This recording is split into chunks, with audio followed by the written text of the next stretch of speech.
Does anyone know of what, anybody heard about a bamboo tree? Have you? Have you ever heard of it? Brett? I own one, but there's Okay. clearly a process. So there's a Chinese bamboo tree, and basically it doesn't grow for 5 years, or doesn't come out of the ground for 5 years, okay? So it starts underneath the ground. So basically, the people that are growing it have to fertilize it and water it every day for 5 years straight before they see a sprout. Now, if they miss fertilizing it or they miss watering it in any time of the first 5 years, the bamboo tree is going to die. And then on the 5th year, in 8 weeks, it grows 80 feet tall. True story. This is a fact. So for 5 years straight, they have to water and fertilize this plant for 5 years straight, without seeing even a sprout. And then at the end of that, it grows 80 feet tall in a very short time after. Pretty cool, right? So now I want you guys think about sometimes when you're doing your jobs and you're not seeing the sprout come out of the ground, you're not seeing, sales, or you're not seeing appointments or whatever. And then you guys forget to water and fertilize, right? You take a day off, you take a shift off, you stop doing the things that you need to do. Well, that tree's gonna die, and so all the work maybe these guys did it for 2 years straight, and then that 1 or 2 days they stopped fertilizing, stopped watering it, then the tree died. And they gave up all the 2 years before of all the hard work. Because they know at the end of the 5th year, it actually grows 80 feet tall. Look it up. So let's talk about what you guys are doing in your jobs right now. What would be some things that you guys could when you use the analogy, Brett, and you're fertilizing and watering your job, what are some things that you need to do every day to make sure that your tree doesn't die? Database review. Database review, okay. So be more specific. Going back and looking through your clients and prioritizing them, Okay. who is hot, medium, cold kind of thing. Manufacturing your own appointments, manufacturing your own deals. So this store has a database of 5,000 or 6,000 people, right? There's literally hundreds of people in there right now that are in a great equity position, that are within, that are driving a 216 or 217 vehicle. Okay, and they're probably in the market for a new vehicle. So when your managers are asking you to make calls and do database mining and manufacture your own deals, you gotta be a hungry little beaver. I mean, you gotta use that database. We've given you the software programs to do it. But if you're not spending time on that every day, the tree's gonna die. It's a fact. You have to water and fertilize the database every day. You have to do it.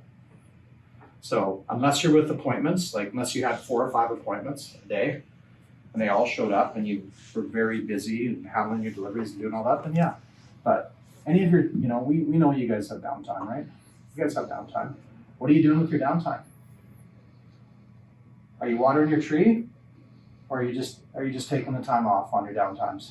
Kind of, doing the normal things that we all do that are unproductive, maybe on your phone, texting or looking at social media stuff that doesn't make us money, or use that resource and use that time to put it towards your income and your jobs. Okay, what's another thing, Colin? Following up with sold customers. Follow up? Yeah. Okay, be specific. What kind of follow up? Looking for referrals, seeing how the vehicle's treating them, if they're ready for the next. Okay, and then our follow-up procedure, we have videos, right? So, when we're trying to wow the customer, are we wowing them or are we just following up? Because there is a difference. I mean, I want to do a 10 out of 10 follow-up call. I want to do a 10 out of 10 video. I want to thank them for their business. I want to send them a video of myself and with some great selling points on the vehicle they're looking at. So if they were here yesterday, that end of the day, I want this tree to grow. I want to reap the rewards. I got to send a really good video. And are we actually disciplined enough to do it every single time, or do we do it only some of the time? Like if you had, 25 customers in a week, do you do it 25 times? Because I see the results and we're not doing it 100%. Not everybody here is doing it 100% in this room. And I want you to, because that's what it takes from going from average to good or from good to great. You have to be really, really consistent. And just extreme consistent to be the best of the best. If you take a look at any guys in sports, Michael Jordan or, who just wanted the basketball just ended, who was LeBron James, right? These guys practice at a high level, man. Michael Jordan, I read his book. He sits at the one spot, after practice, boom, makes 50 in a row, then goes here, does another 50. Like, come on. That's what it takes to be best. So are you sending videos 50%? Are you sending them 60%? Are you sending them 70? Because if it's less than 100, then you're not going to get an 80-foot tree. You get what I'm saying, Dan? I do, yeah. You're great on video. I haven't seen any recently. Haven't seen any on social media. Are you still doing them? Every day? 2 or 3? Okay. I'll start searching more. Because they were really good, some of yours. Okay. What are some other things? Dan? Following up with lost leads to see if they've purchased yet, if they're still in the market. Okay, so that's still under follow-up. Okay, so we're going to do really consistent follow-up. Give me something else that, for your job, would be watering and fertilizing your bamboo tree. Expanding your circle of influence. Okay, be specific. Well, obviously, attending social events isn't great at the moment, but social media is a good way to get in. Okay, so social media. Things like that. Okay, all platforms, right? Yeah. I mean, that's a new thing right now. So people that are networking, you got to see it. I mean, you got the bow tie down thing going. So you're marketing yourself, you're imaging yourself. Hearing you've done some, making people laugh, and you're high energy. It's great, but stay with it, guys. Stay with it. Put an amount of time every day towards that of networking. So help get creative. Get the video people that we have in corporate, whether it's Victoria or Brad, and get them to help you edit it and do all these things that we can do, right? So, but you guys got to come up with the creativity, right? When I look at social media, I think you should do some image, you should do some branding for yourself, then you should do some product knowledge stuff. And then once you get the product knowledge in, you should start doing go-tos, the how-tos, okay? How to set my phone on, on Blue Link, how to all the things that we can do, how to some of the new technology work, with our Hyundai product, right? People want to know that stuff. So all of a sudden, if you walk them through a tutorial on it, and not long videos, but 2 or 3 minutes of how to do things or how certain functions technology do, same with Genesis, Brett, you should have like 15 how-tos, man, on your downtime. So that you can just relate and say, hey, you know what, I wanted to send you this how-to on how great our product is over our competitor. And videos are what work now. So you got to do it. You could do how-to on some of the, the subprime financing stuff, right? Absolutely. All kinds of stuff you guys can do on it. You got to get creative on it. So that was a good one. Kieran, tell me about fertilizing and watering your bamboo tree. That has to happen every day in your business and your line of work. Just being aware of potentially what's going on in other departments. Service has kind of been yielding some fruit for me lately, so just kind of knowing what's going in and out of there and who may be in a good position. Okay, service appointments. Okay. It's a good one. Are you doing it an 8 out of 10 or 9 out of 10 or a 10 out of 10? I think there's room for growth. Okay. How many people are there? What time do you think all the appointments come in the service department, Christina? When do you think most of them show up? Yeah. Between 7:30 and 8:30 is when most of them get here. So if I was going to want to get extra leads and I was a single guy and didn't have family commitments, then I would be here at 7:30, helping out with service, meeting these people, maybe even giving the odd one a drive if necessary with a company vehicle, and I'd be networking. Because it's like, think about it, it's low-hanging fruit. We literally have 30 people coming in every day downstairs, and they're all driving used vehicles. Some, and 50-60% of them, if you look on the sheets before, are driving 2 and 3-year-old vehicles.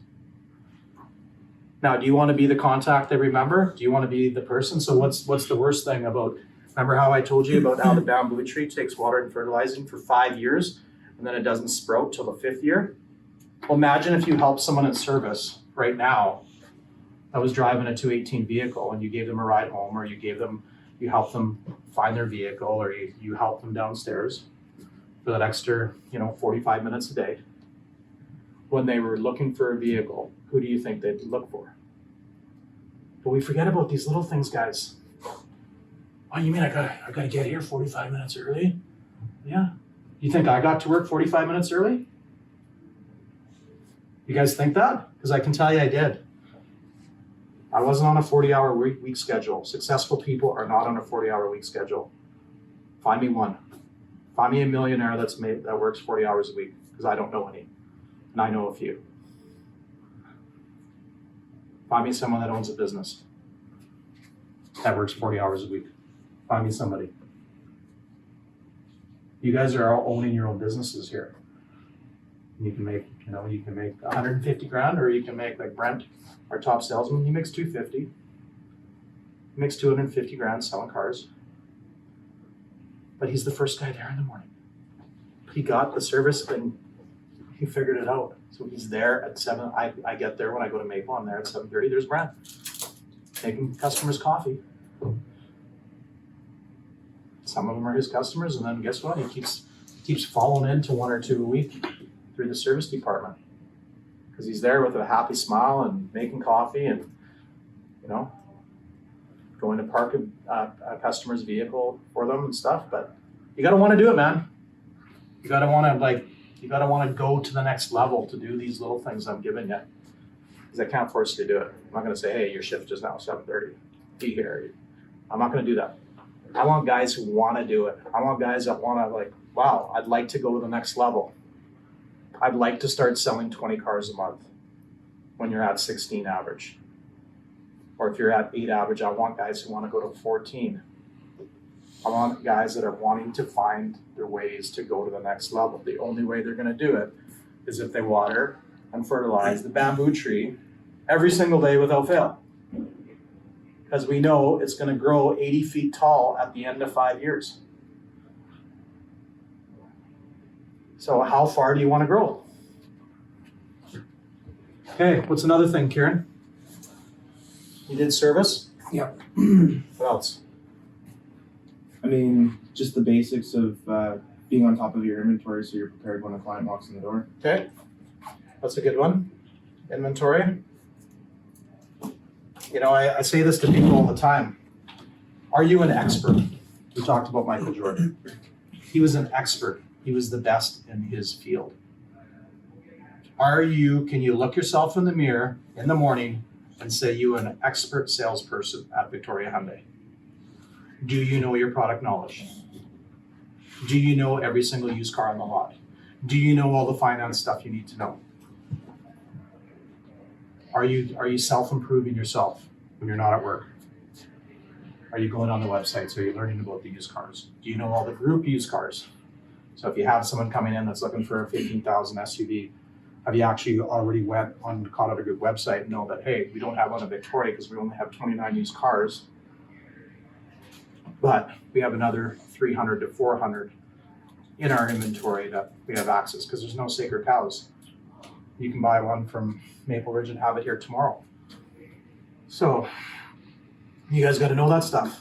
I mean, I don't like dating myself, but you got to get on the websites, guys. And I can tell you, there's so much opportunity for you guys. If you guys had someone come in and look at a used car, you should be putting them out. You should be selling them a car.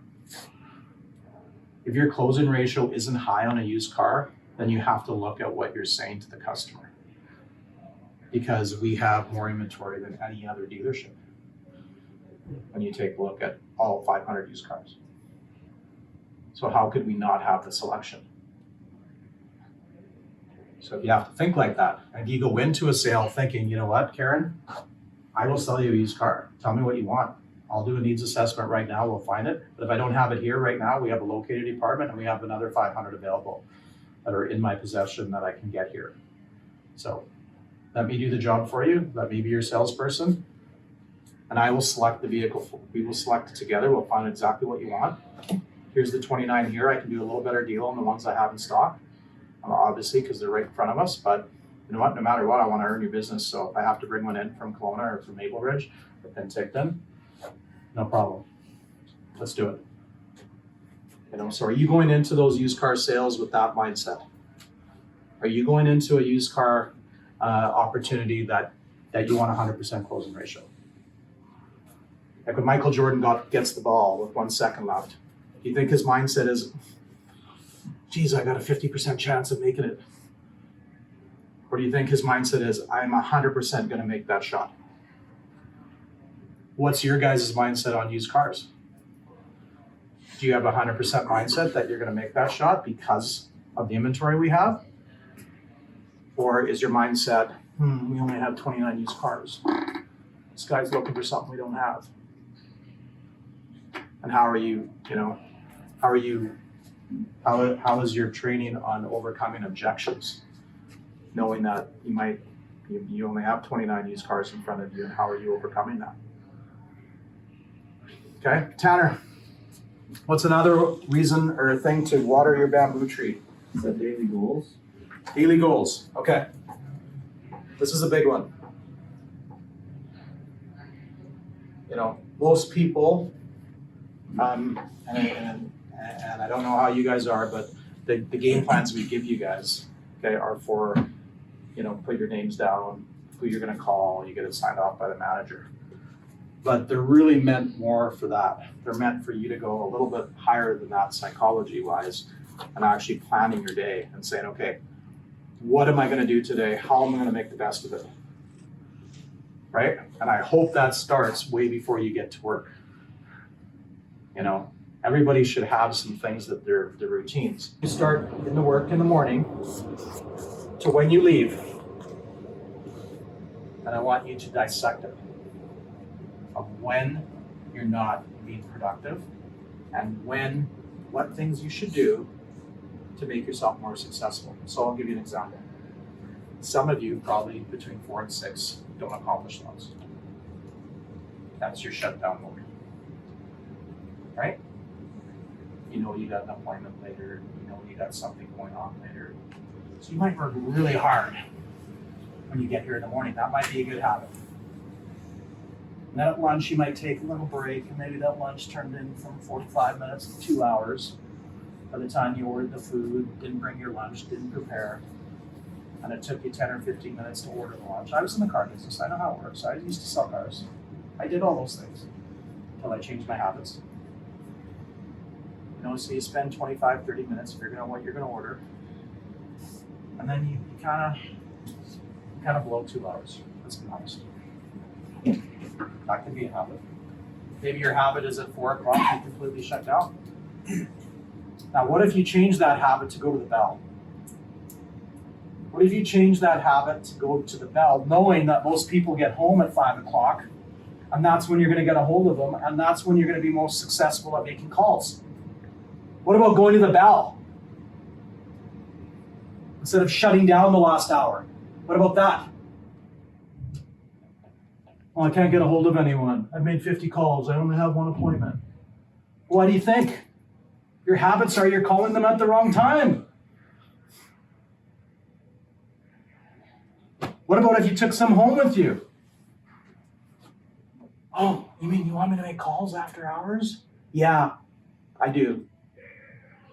If you want to be the best. If you don't, that's okay. What kind of habits and what do you want to get out of your jobs? If I knew that people are going to be home at 7 and 8 o'clock, and I had hot leads and I couldn't get a hold of someone,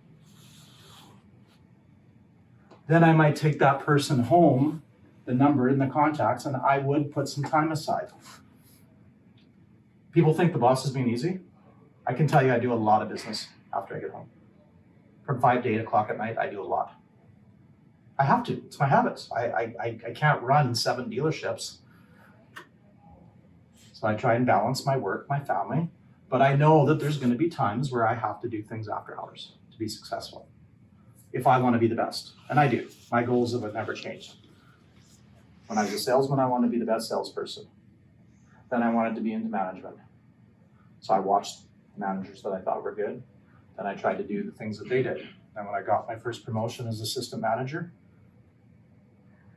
I worked my butt off until I could become a sales manager. And then when I was a sales manager, I wanted to be a GSM. And when I was a GSM, I wanted to be a general manager. And when I was a general manager, I wanted a piece of the pie. But you gotta want it, guys. You know? Figure out what your bamboo tree is and start watering and fertilizing it at a very high level. Because you can't miss it or it dies. And that's the same with goals. It's the same with goals. If you want your goals to be at the highest level, then you got to make sure you're consistent on your habits. So, planning your day is really important. Now take your day and your habits and figure out where can I be better. You know, am I not a morning person? I'm really tired and it takes me 2 or 3 hours to get going. Fix it. Eat better. Get better sleep. Figure it out. Do you not have enough energy at 4 o'clock and you start dogging it? Fix it. Do something about it. Now in the morning, what I like to do, I have the same song. I play every single day. You know, I play it every single day. I'll share it with you, but it just gets me going. It gets the hump beat. I crank it. I play it. Gets my heart moving. It gets me feeling really good. And then by work, I'm in a real good positive mindset. So that's what music does for me. I have the song, and I think I played it for you, Scott, once, didn't I? Jubal? Jubal, yep. Kingland, yep. Jubal, Kingland. It's got a little bit of stuff. I like it, and it just really pumps me up by the time I get to work. So people say, well, John, why are you so high energy at 8:30 in the morning? Well, I've been up since 6, right? I already have my day plan of what I got to do, because either the night before, usually about 9 or 10 o'clock, I go through my agenda. So I know what meetings I have, I know where I'm going to be, I know what things I need to accomplish. I'll relook at it the night before. I'll add stuff before I go to bed of what I'm going to do the next morning. Then when I get up in the morning, I've already thought about it. I'll plan it. I make my breakfast. I have a nice big, have a celery juice first. Okay, Trina does that for me. So she makes me celery juice. Then I gotta have, usually have a grapefruit. Then I make myself a smoothie. Then I make myself lunch. I feel really, really pumped by the time I get to work. Like totally motivated, right? So what are your plans? How do you prepare for the day? And then, you know, and I always say this, first, second, and third periods, right? There's a reason why the coaches have to talk to the players in between the game, but I can tell you what, sometimes the coaches realize that they're only going to go in for a minute between the periods because the players need to assess their game. So do you have your day broken up into first, second, and third period?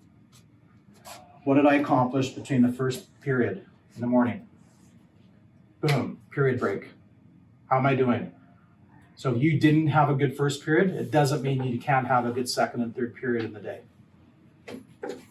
But do you have enough good habits and checks and balances that you can make that happen? And say, you know what? I dogged it. I didn't really do anything for the first 6 hours today, but I'm going to finish strong.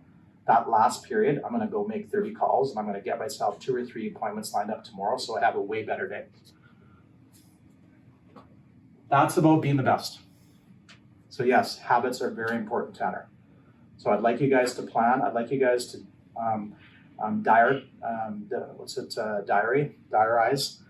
what you've done, what you do every day for today. I want you to diarize what you've done the entire day, almost by the minute.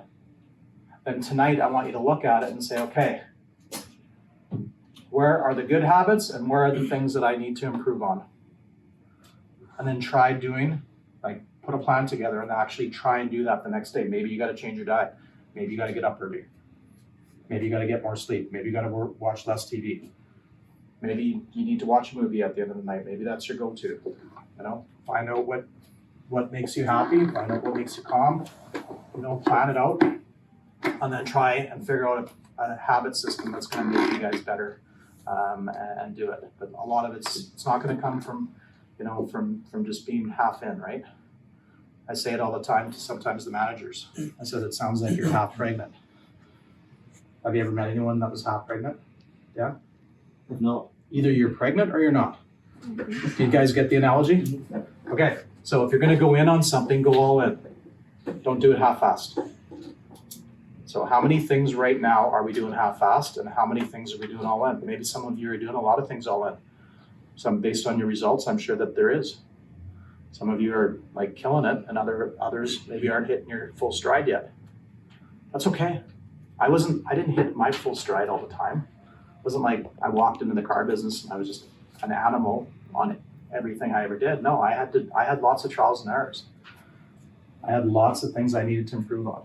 I had some bad months, guys. I had lots of bad months. Okay, I've been fired twice and failed at lots of things. So you get back up and you just make yourself better, right? So, okay, Ben, for me personally, it's just watering the bamboo tree. What are some things that you have to do every day? absolutely. For me personally, it's just watching, like you said earlier, watching finance managers, watching my sales managers, and just learning from them. Because right now, I'm always in a whole new ballgame for me personally. So it's just learning the new things every single day until you get really do. What is your goal? You want to be a sales manager? I want to go past that. I want to be at the very top eventually. Okay. Obviously, next week will be sales manager. Okay. Your grandpa owns a dealership, right? Yeah. So you want to go in his footsteps, right? I like it. Okay, so you just you want to be a student, right? Absolutely. Is there some other ways that you can be a student in this business? I'm posting like just watching, asking questions, just literally. Lots of stuff online now. Lots of tutorials online. Lots of things. I have lots of videos. There's lots of things you can do to self-improve. So if you truly want to go to the next level, I can tell you I didn't wait for it. I really, really took the extra steps to improve myself. Okay, Christina? Pardon me? Following the process. Following the process? Okay, so following the plays, good one. Again, that just goes back to mastering your trade, right? How do you think you're doing right now on it? I'm learning. Learning? Okay, what do you think, what's the thing that you're challenged with the most? From the process? Word tracks? Okay. Do some role playing, right? Figure out what your biggest challenge is. Tanner said his walkarounds this morning, we went for breakfast, he told me his walkarounds weren't at a high enough level. Just practice. Do them in front of your mom, your dad, your friends, whatever. Find out some word tracks. Confidence is a big one, right? So, you have to be confident when you're talking to people, and if you're not, then, then they're gonna just kind of have their way with you, right? So you got to feel confident when you're doing the word tracks, and you got to be confident when you're doing a walk around. I mean, I know Brad said the same things with us not going on test drives. You got to nail the walk arounds now. The old days we did 3-minute walk arounds, right? And then you went out and did, the most important part of the process was this high level test drive, right? Well, now that's changed, right? Because we're not accompanying them on test drives, so. You got to do a 6 to 9 minute walk around, and it's got to be lights out. So hopefully you've done a really good needs assessment, find out what their hot buttons are, and you just absolutely kill it on the walk around with 9 to 10 minutes. And find out what are the biggest things why they're buying, and just nail it on the test drive. So okay. So what are some takeaways, guys, here on our bamboo tree? I'm fired up. You're fired up? Absolutely. Okay. What are some takeaways for you, Christine? Same thing? Motivated? Okay. Can everybody give me a commitment that you're going to look at what you did today and try and improve the productivity of your day, and then look at some ways that you can fertilize it more? Okay. Karen, what were some takeaways today? Just the consistent work habits, analyzing what I do in a day and maximizing every minute. Okay, good. Tano. Start organizing the next day, the day before. So for me, I think getting my game plan done the night before will get me better set up for the following day. Good, I like it. Yourself? Realizing that not seeing results doesn't mean you're not progressing. Right? Sometimes you customers or your job, or I told Tanner this morning, guys, I think I'm pretty good. Like I feel like I'm up there, but I had one car months, guys, when I was first starting out. So don't let it discourage you, but you gotta You gotta water and fertilize that bamboo tree, and you gotta get yourself out of the rut if you're not performing, right? So what are you doing to get yourself out? If you're doing, definition of insanity, right? You guys have heard that, right? You said that, right? He's kind of a smart guy, right? You guys know who said it? Yeah, terrible hairdo, but smart. Yeah. Okay, so the definition of insanity, doing the same thing over and over and expecting different results, it ain't gonna happen. That's why I'm doing the habit thing with you guys. Because some of you, I honestly, think there's another potential for all of you in this room. I don't feel that you're even close to your full potential. So that's why I really wanted to light a fire under you guys. Okay, Brett? Check up from the neck up. Just make Okay. sure my mind's right. Okay. And I'm all in. Okay. Attitude, commitment, confidence. Let's get it going. You know what I mean? I think you have lots of great skills, Brett. But we gotta start reaching for the stars, right? So anyway, guys, appreciate you guys spending some time with me. Let's go have a great day. Thank you.